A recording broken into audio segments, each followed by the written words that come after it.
Upaya negosiasi AS dan Iran yang masih alot membuat Trump menyatakan kesediaannya bertemu dengan pemimpin tertinggi Iran, Mojtaba Khamenei. Apakah ini benar upaya Trump untuk meredam konflik atau sinyal AS sudah hampir menyerah?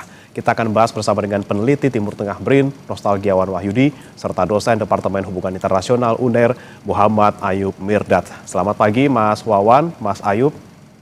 Ya, Selamat selamat pagi. pagi, Mas. Baik, saya ke Mas Wawan terlebih dahulu. Mas Wawan, ini pernyataan yang mengejutkan lagi keluar dari mulut Trump gitu ya, bersedia untuk bertemu dengan Mojtaba. Dan Iran juga sudah kita tahulah apa kemudian responsnya gitu ya. Nah, apa yang kemudian bisa Anda baca dari pernyataan Trump ini? Apakah ini asal bunyi saja atau memang sudah menunjukkan bahwa sudah sangat-sangat terdesak dan mulai putus asa?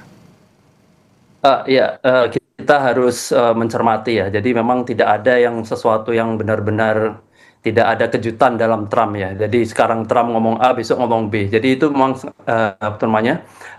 itu senantiasa terjadi dan bahkan itu yang membuat sebetulnya trust itu jarang terjadi antara Amerika dengan Iran. Dan kita melihat ya sebetulnya apa yang diajukan oleh Trump sendiri itu tidak lepas dari sebetulnya ada friksi di negara kita sama ya. Jadi bagaimana Trump ingin memecah kebuntuan diplomasi dengan face to face diplomasi. Jadi kita belum lama ini melihat bahwa ada perdebatan antara Teddy dengan Dino Patijalal ya. Jadi konsepnya itu sebetulnya sama. Jadi Prabowo itu melihat bahwa tujuan diplomasi itu lebih banyak bisa tercapai oleh non formal approach. Jadi bukan dari rangkaian protokoler, tetapi banyak sekali diplomasi itu bekerja justru dari ruang-ruang yang non formal ya. Kita bisa melihat dari sejarah yang lalu bagaimana Soekarno dengan Kennedy itu membicarakan tentang dua negara itu di kamar pribadi Kennedy, dan itu suatu sebetulnya yang sangat lumrah dalam diplomasi ketika kedekatan personal itu ada.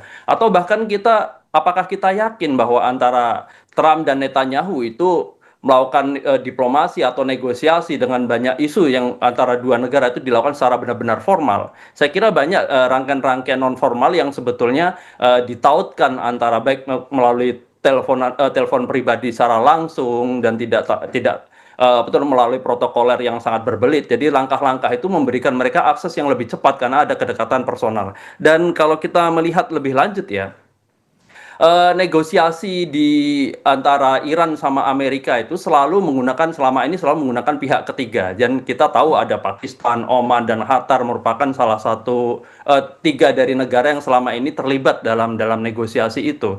Dan ini menunjukkan bahwa sebetulnya selama ini negosiasi yang dilakukan Iran dan Amerika itu menunjukkan pada level trust yang sangat rendah. Negosiasi selalu dengan perantara, tidak bertemu secara langsung, dan ini memang kontradiksi dengan diplomasi yang dilakukan face to face ya, yang sebetulnya secara interpersonal bisa mendekatkan dua negara. Kemungkinan pembicaraan-pembicaraan sulit itu bisa dilebur dari pendekatan-pendekatan ini. Ini mungkin yang dilihat oleh Trump, sehingga pada level ketika trust-nya itu tidak terjadi, jadi pembicaraan itu hanya pada level negosiator, di mana sebetulnya di antara mereka sendiri keamanan personal itu tidak terwujud.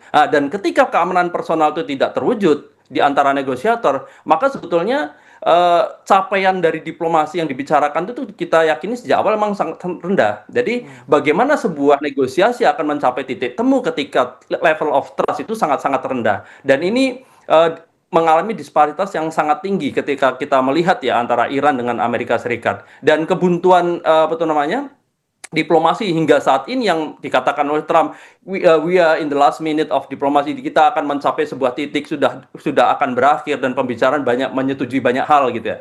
Ternyata pada saat ini Trump tidak bisa menipu publik bahwa sebetulnya hingga saat ini belum ada deal yang bisa disepakati dan nyaris belum ada jalan keluar.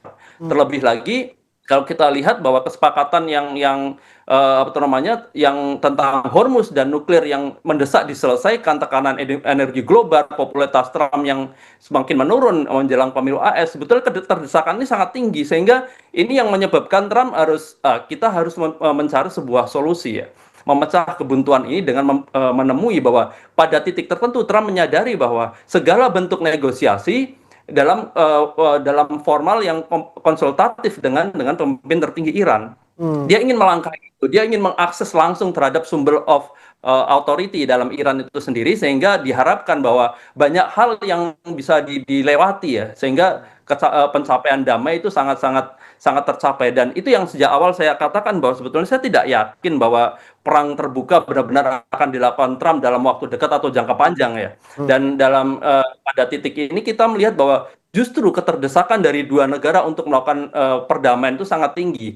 Dan ini yang perlu kita lihat dari pertemuan antara Trump misalnya ada nanti dengan Mustafa Khomeini, kalau itu bisa terjadi, itu dianggap bisa menjadi win for all, jadi jalan tengah, karena mendesakkan keinginan Amerika yang tidak ada titik temu dengan tujuan nasional interest Iran dalam negosiasi ini. Saya kira ini menjadi jalan tengah. Jadi ya Iran tidak dikalahkan juga Amerika mendapatkan muka. Jadi itu sebagai juga yang mungkin saya prediksi ya, yang ingin dilakukan Trump, karena ada frustasi-frustasi negosiasi yang sulit dicapai dalam waktu dekat ini. Oke, ingin shortcut gitu langsung ke pemimpin tertingginya untuk melewati segala rintangan dan kebuntuan yang selama ini terjadi. Tapi pertanyaannya saya mau ke Mas Ayub. Dengan kepercayaan yang sangat rendah di antara kedua pihak, kemudian saat ini juga negosiasi yang menggunakan pihak ketiga belum dapat apa-apa, dalam tanda kutip gitu ya, kita tidak tahu apa yang terjadi di belakang. Bisa nggak sih ketemu antara kedua orang ini, dan apakah ini kemudian menunjukkan bahwa Trump itu sudah mulai punya niat baik dalam konflik ini? Baik, ini bisa lihat sinyal yang sangat signifikan ya.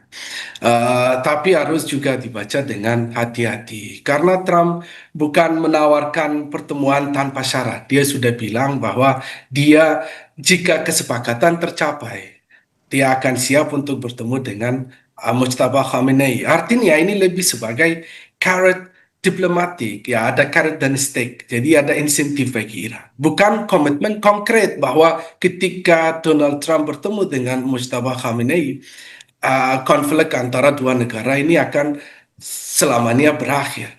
Tetapi Trump juga sedang memberikan insentif kepada pihak Iran ya, agar mau menyelesaikan negosiasi langsung bertemu dengan pemimpin tertingginya. Dalam gaya diplomasi Trump, kalau kita lihat, dia pernah juga bertemu langsung dengan kepala negara, beberapa negara yang Amerika Serikat anggap mereka sebagai musuh, seperti Kim Jong-un yang terjadi di Singapura. Nah, pernyataan seperti yang Trump sampaikan biasanya berfungsi sebagai pressure tool dan juga sekaligus membuka ruang muka bagi kedua belah pihak untuk maju tanpa kehilangan muka. Jadi bisa terjadi pertemuan tersebut ini. Kita harus melihat ada syarat-syarat dari Amerika Serikat. Kalau syarat-syaratnya tercapai, bisa jadi mereka berdua ketemu. Dan juga ada sejarah tahun 1972 ketika Nixon berangkat langsung ke China dan menyelesaikan konflik di antara dua negara belasan atau puluhan tahun yang waktu itu ada. Jadi ini ada dalam sejarah, kalau kita melihat Amerika Serikat juga punya pengalaman semacam seperti itu, termasuk Trump gaya diplomasinya memang langsung mau bertemu dengan pemimpin tertinggi. Jadi ada kemungkinan besar, tapi juga ada banyak tantangan yang tadi Pak Nostalgia juga sampaikan, bahwa yang paling besar itu adalah ketidakpercayaan antara dua negara tersebut ini, atau trust. Itu yang membuat, itu yang hambatan besar di antara dua negara ini yang membuat pertemuan ini agak sulit. Tapi apakah Iran mau terima pertemuan tersebut? Kemarin mereka bilang ini tidak realistis, tapi untuk karena tapi di belakang di back channel mereka juga berlangsung dalam negosiasi. Intinya ada kemungkinan besar menurut saya, tapi kalau dengan syarat-syarat yang disampaikan oleh Donald Trump, jika kesepakatan tercapai, bisa jadi mereka bertemu dua pemimpin negara. Oke, syarat dan ketentuan berlaku ini menjadi penghalangnya. Tapi masalahnya Mas Wawan, kalau kita lihat syarat dan ketentuan berlakunya ini adalah kesepakatan. Jika kesepakatan terjadi, maka kemungkinan bisa bertemu dengan Mustafa Khomeini.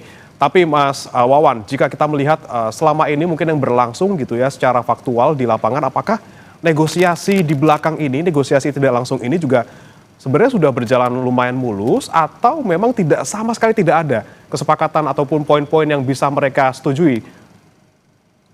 Ya, jadi seperti ini ya, kita kembali pada pembicaraan antara formal dan non formal diplomasi ya. Jadi memang pada titik tertentu face to face diplomasi yang ketika dilakukan oleh cenderung dilakukan oleh presiden kita sekarang Prabowo ya. Ya itu memang salah satu bentuk untuk memecah kebuntuan. Karena kita sudah tahu bahwa selama ini negosiasi yang terjadi antara Iran dan Amerika itu cenderung non formal. Jadi bagaimana Pak Dino itu menyatakan bahwa kita bisa memaksimalkan perangkat-perangkat diplomatik ada, semua source yang kita miliki, yang kita lakukan dengan formal diplomasi, baik itu teknologi dengan Zoom, baik itu dengan perantara yang selama ini dilakukan misalnya dengan Pakistan, Oman ataupun Qatar, dengan guarantor misalnya kemarin ketika Iran untuk melakukan negosiasi itu memerlukan sebuah penjamin, ya itu merupakan Cina juga dilakukan, dan juga international institution juga bisa menjadi penengah itu. Jadi memang formal diplomasi adalah sebuah langkah-langkah yang selama ini sebetulnya sudah dilakukan dalam segala bentuk ya, dalam segala bentuk manuver, di mana kalau saya lihat memang dalam ketika trust ini ya, trust antara Iran dengan Amerika pada titik yang sangat rendah, dan kita juga pesimis dengan adanya pencapaian yang akan terjadi ya, karena kemarin kita juga mengetahui bagaimana Menteri Perang Pexet itu di tengah-tengah negosiasi yang cukup baik ya kalau kita katakan, jadi ada pelunakan dari pihak Iran tentang nuklir dan Amerika juga cenderung bicara ke sana. Pada di tengah pembicaraan itu terjadi telepon dari Netanyahu, bibi Netanyahu langsung melakukan direct call dan itu membuyarkan segala kesepakatan yang ada. Dan ini yang kita dari awal kita analisan, dia memang rapuhnya di situ. Jadi ketika diplomasi itu dilakukan dengan titik trust yang sangat rendah, apalagi itu dilakukan pada formal diplomasi yang tidak secara direct, misalnya Zoom atau segala macam ya, kita masih menggunakan perantara dan ketidakyakinan yang cukup tinggi, itu yang sebetulnya membuat kita agak pesimis ya. Dan kita juga melihat bahwa dalam logika rasional politik luar negeri, diplomasi face to face itu merupakan salah satu sebetulnya shortcut yang memang benar harus kita lakukan untuk memecah kebuntuan itu. Syarat-syarat yang dilakukan Trump itu saya kira itu sebagai salah satu pancingan ya, dalam arti dia perlu menjaga marwah Amerika sebagai negara superpower ya, dalam arti dia tidak hanya memberikan nothing tulus itu saja, tapi di balik itu saya yakin bahwa Trump sangat membutuhkan itu gitu. Waktu-waktu Trump tidak banyak, mereka mempunyai waktu yang cukup sempit untuk apa namanya menyelesaikan ini, karena ada langkah-langkah ke depan yang harus dihadapi Trump dan politik luar negeri. Kalau dia tidak bisa misalnya facing to the apa namanya pemilu ke depan ya, pemilu perantara depan, dia juga lost dalam politik dalam negeri Amerika ya, dia juga tidak bisa menjadi presiden berikutnya, dan ini juga kita sayangkan sebetulnya. Jadi memang untuk saat ini kita melihat bahwa Trump tidak memiliki waktu yang cukup ya, jadi terobosan-terobosan diplomatik itu harus dilakukan. Bagaimana pergeseran diplomatik Amerika, dulu Pete Hegseth, sekarang menampilkan lebih banyak Marco Rubio ya, dari mana pendekatan Marco Rubio itu lebih negosiastik dibandingkan yang Menteri Perang yang kemarin, dan itu merupakan sebuah arah sebetulnya yang diinginkan ya. Dan dari awal kalau kita melihat ya, dalam kerangka formal diplomasi ada satu anomali ya yang luput kita cermati ya. Sebetulnya kalau kita cermati dari awal, perang Amerika Iran itu adalah perang 3 negara, bukan 2 negara. Tetapi negosiasi dari awal selalu dilakukan oleh 2 negara. Karena itu saya sering mengatakan bahwa potensi duri dalam daging, bahwa manuver-manuver politik yang dilakukan oleh Israel sangat memicu dan sangat merapuhkan negosiasi yang sedang terjadi. Dan itu hal yang wajar ketika Trump marah-marah, ketika bagaimana rumitnya dia, keterdesakan dia, frustasi diplomatik dia ketika menghadapi Iran. Di tengah-tengah itu gencaran serangan Israel ke Lebanon cukup intens, dan itu mengacaukan. Dan kita tahu bahwa meskipun ditolak bahwa perang Israel-Lebanon itu merupakan sesuatu hal yang lain dibandingkan perang antara dengan Amerika, tetapi Iran selalu memasukkan itu karena itu salah satu proksinya. Dan upaya-upaya Israel untuk saya katakan mengisolasi diri ya dari upaya-upaya perdamaian ini, kita bisa melihat bahwa memang target Israel memang di luar itu gitu loh. Jadi perdamaian yang terjadi antara Amerika sama Iran itu merupakan salah satu kerangka di luar target diplomatik yang dimiliki oleh Israel. Israel mempunyai national interest sendiri. Oke, Oke. dia mempunyai national interest untuk menaklukkan Iran, regime change di Iran dan pemusnahan nuklir di Iran. Tetapi dia juga betul memiliki kepentingan untuk memperluas wilayah. Kita tahu 2 minggu sebelum penyerangan 7 Oktober 2023, dia memampangkan sebuah new map of Middle East di mana Ya. total wilayah blok Israel termasuk Gaza dan West Bank itu dinyatakan satu blok adalah satu warna dan itu adalah teritorial Israel, dan dia membuat kerangka baru kerjasama normalisasi diplomatik negara-negara dengan Israel untuk menciptakan sesuatu yang baru. Itu sebetulnya nasional interest yang lain. Jadi leave it, perang itu menjadi sebuah pertarungan antara Iran dengan Amerika. Dia mengurusi lain bagaimana dia menguasai Golan Heights dan juga perbatasan selatan Lebanon, dan itu upaya-upaya national interest yang kedua yang memang ingin dicapai, dan dia sangat terancam dengan adanya upaya perdamaian ini. Baik. Ketika upaya perdamaian ini dilakukan dan itu misalnya tercapai, maka perhatian dunia akan kembali ke Gaza dan Lebanon. Ya. Dan ini sesuatu yang tidak menguntungkan bagi Israel di Baik. tengah negosiasi. Duri dalam Makanya ini ada daging ya, upaya-upaya seperti itu. Mas Wawan, Israel ini yang masih kemudian menjadi salah satu ganjalan perdamaian antara Amerika Serikat dan juga Iran. Dan saya mau ke Mas Ayub. Mas Ayub, selain tadi soal Israel yang masih menjadi ganjalan, suka masuk dalam upaya perdamaian Amerika Serikat dan Iran dan mengacaukannya dalam tanda kutip, ada juga trust yang masih kurang, apalagi AS dan juga Iran masih saling serang. Terakhir Sabtu kemarin juga saling serang gitu ya. Bagaimana kemudian bisa melihat ini, Amerika Serikat bakal nunduk gitu, paling nggak nunduk sedikit lah untuk bisa membuka negosiasi dengan Iran. Apalagi kemarin ketika kampanye di Wisconsin, ini Trump berjanji akan mengakhiri perang dengan Iran. Bakalkah Trump ini menundukkan kepala sedikit paling tidak untuk bisa bertemu dengan Iran untuk bernegosiasi? Nah, menurut saya ada dua kemungkinannya atau dua skenario, bisa negosiasi ini deal atau bisa gagal. Nah, yang pertama ini jika berhasil,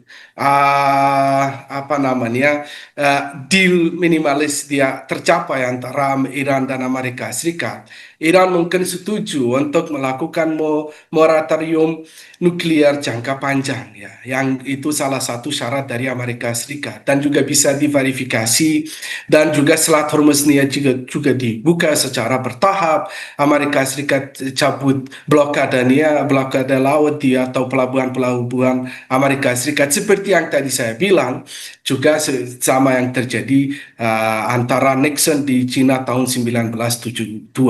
Tapi itu kalau kemungkinan besarnya, kalau ke skenario pertama. Skenario yang kedua, jika negosiasi ini gagal atau collapse, negosiasi tidak berhasil, itu akhirnya mereka kembali lagi ke perang. Karena dalam sejarah diplomasi atau hubungan internasional, selalu kegagalan diplomasi kembali ke perang.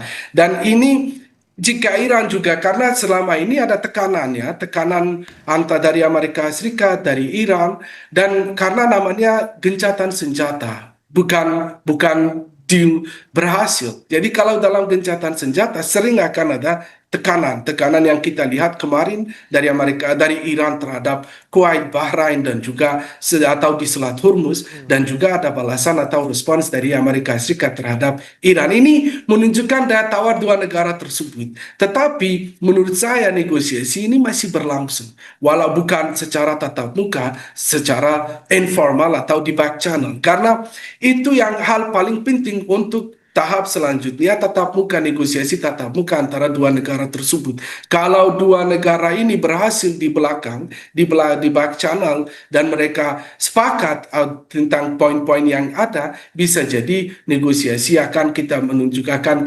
menyaksikan bahwa dua negara ini bisa Donald Trump ketemu dengan pemimpin tertingginya atau kembali lagi di level Kementerian Luar Negeri dua negara tersebut. Jadi tekanan-tekanan yang selama ini berada, saya selalu bilang ini bagian dari negosiasi. Kalau ini tekanan karena coercive diplomasi, ya. Jadi mereka menggunakan daya tawarnya, dan kalau lihat dari sisi Iran, Selat Hormuz, program nuklirnya, termasuk proksi-proksinya yang ada di kawasan, itu salah satunya Hezbollah.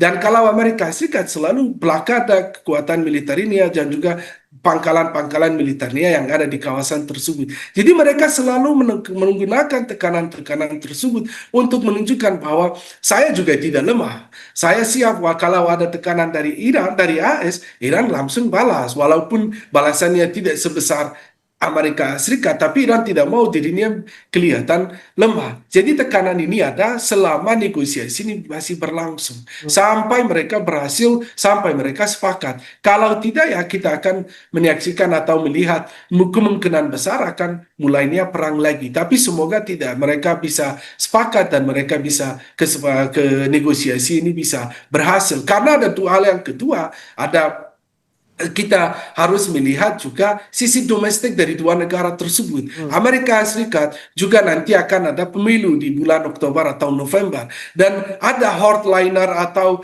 kelompok yang ingin Amerika Serikat berhasil dengan perang, dengan konflik, dengan apa namanya, kalahkan Iran dan Amerika harus menang dalam misalnya ada kelompok namanya hawkish di Kongresnya Amerika Serikat karena juga cukup pro Israel. Tapi di sisi Iran ada tekanan domestik juga walaupun kita tidak melihat karena ada banyak apa namanya kontrol dari pemerintah terhadap internet dan akses internet masyarakat lokal. Tapi ekonomi Iran ini sudah runtuh. Masyarakatnya juga di bawah tekanan ekonomi yang sangat besar karena sanksi yang selama puluhan tahun ini dan juga perang yang selama 3 bulan sampai mau 4 bulan ini, masyarakat mata uangnya sudah sangat lemah dan masyarakatnya tidak mampu untuk mendapatkan pendapatan yang cukup untuk biaya hidupnya mereka. Jadi ada tekanan dari internal dan tekanan dari eksternal itu yang negara-negara lain atau global ingin secepatnya perang ini selesai karena kita sudah merasakan dampaknya dari perang tersebut seberapa besar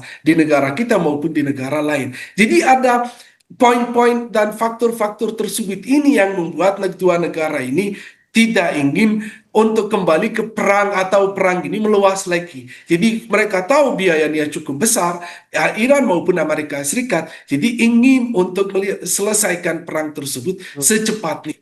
Oleh karena itu kemarin Donald Trump bilang, it's honor to meet my honor to meet the pemimpin tertingginya Iran. Itu ada tanda-tanda bahwa mereka juga tidak ingin melakukan perang, tapi ingin walaupun musuh yang sudah hampir setengah abad, juga dia bersedia untuk duduk di meja dan melakukan pertemuan dan bisa mengakhiri perang tersebut. Demikian menurut saya. Baik, tekanan masing-masing negara, baik eksternal maupun internal ini dialami masing-masing gitu ya, Amerika Serikat maupun Iran.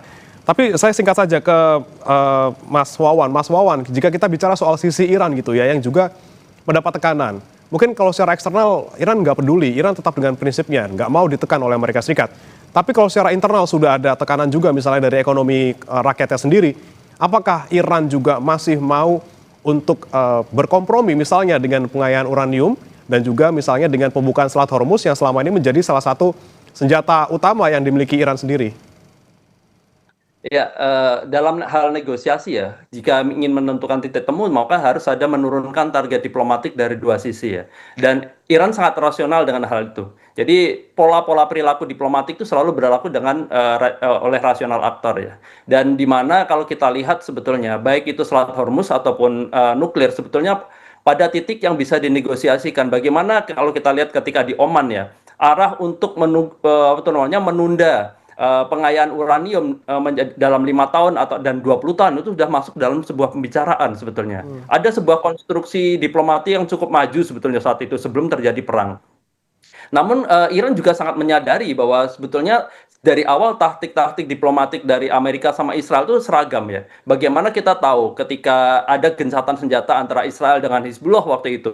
Tapi pada sisi lain Israel tetap menyerang Gaza. Jadi politik dua kaki itu juga terjadi ketika ada pembicaraan yang cukup positif dari Oman, ketika ada di Oman, maka penyerangan itu tiba-tiba terjadi dan itu memang yang membuat trust itu pada level yang terendah.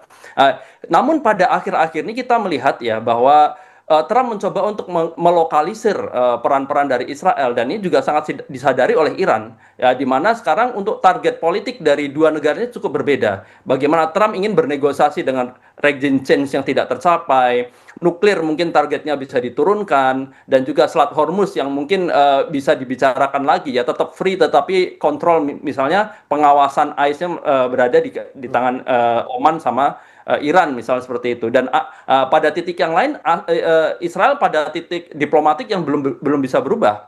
Jadi upaya untuk pemusnahan nuklir dan regime change sesuatu unnegotiable bagi Iran.